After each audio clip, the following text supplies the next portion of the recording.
Inilah Injil suci menurut Lukas.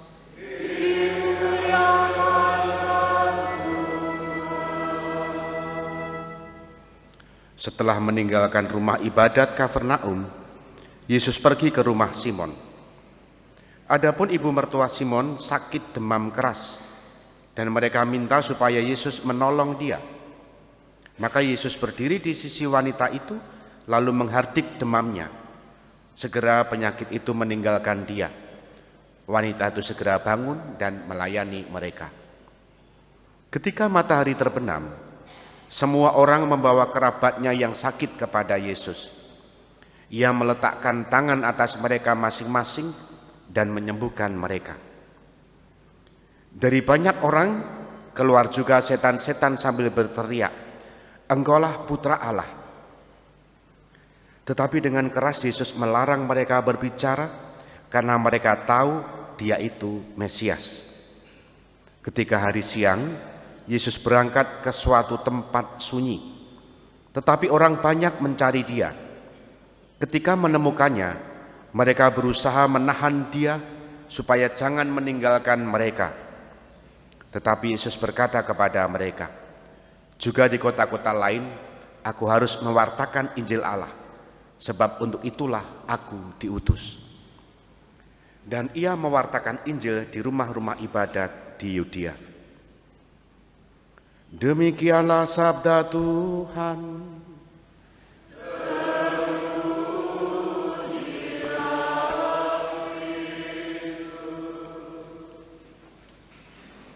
Saudari-saudara yang dikasihi Tuhan, selamat pagi berkah dalam. Injil hari ini temanya adalah Yesus menyembuhkan. Selain ibu mertua Petrus, Simon Petrus, juga orang-orang lain yang tadi diwatakan dalam Injil. Dari sekian banyak orang yang disembuhkan, ada juga dari antara mereka yang keluar setannya sambil berteriak apa tadi? "Engkaulah Putra Allah." Kalau saya hubungkan dengan bacaan hari kemarin, ternyata setan itu ada dalam tubuh manusia. Hari kemarin setan itu juga berteriak di rumah ibadat loh ya. Betul enggak? Betul kan? Hari ini bukan di rumah ibadat, tetapi dalam proses penyembuhan. Dan semuanya si setan-setan itu juga mengakui bahwa Yesus adalah yang kudus dari Allah. Bacaan kemarin dan bacaan ini, bacaan sekarang, "Engkaulah Putra Allah." Janjane itu bahasa Indonesianya apa ya? Sejatinya ya, yang lebih dahulu mengakui Yesus itu sebagai yang kudus dari Allah, Yesus itu Putra Allah, itu adalah setan. Manusia kalah loh ya. Tidak hanya zaman dulu, zaman sekarang pun manusia juga tetap kalah. Dalam banyak hal kejahatan, setan kalah. Dan manusia jauh lebih jahat daripada si setan itu sendiri. Nah, poinnya adalah kuasa setan itu sudah ditaklukkan oleh Yesus. Dan tegaklah kerajaan Allah. Ini poinnya. Berita gembiranya bahwa setan ditaklukkan, kerajaan Allah ditegakkan. Dan ketika Yesus usai menyembuhkan tadi, mereka tidak mau move on, tetap menahan Yesus supaya di sini saja, supaya menyembuhkan orang-orang di sekitar sini saja.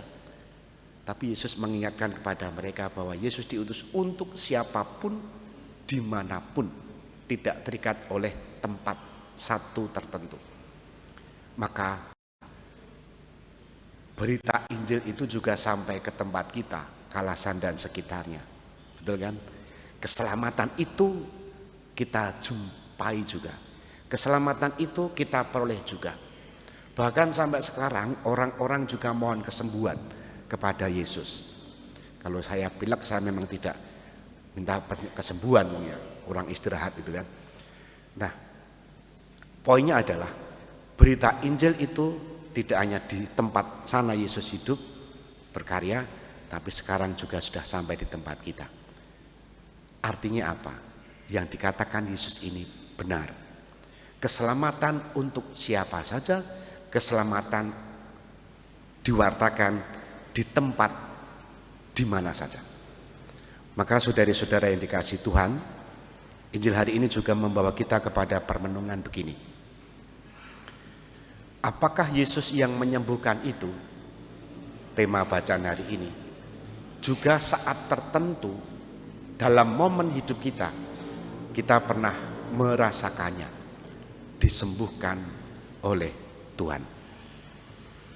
Nah, tidak hanya disembuhkan oleh Tuhan, tetapi proses penyembuhan itu membuat hidup makin bersyukur dan makin melayani Tuhan. Biasanya dridil itu ya doa tanpa henti mohon kesembuhan. Tapi kalau sudah sembuh lupa untuk melayani Tuhan. Padahal dulu janji, Tuhan kalau saya sudah sembuh saya janji nanti akan melayani Engkau di dalam pelayanan gereja. Ketika sudah bagas waras lupa. Apakah perlu sakit lagi untuk diingatkan? Tentu saja tidak. Ibu mertua Simon Petrus tadi diwartakan bahwa setelah sembuh dia segera bangun dan melayani mereka. Melayani siapa itu? Tuhan Yesus dan murid-muridnya. Konteks sekarang melayani gereja. Moga-moga banyak orang yang mendapatkan keselamatan, dan dari keselamatan itulah tumbuh syukur, sukacita untuk melayani gereja. Kita hening sejenak.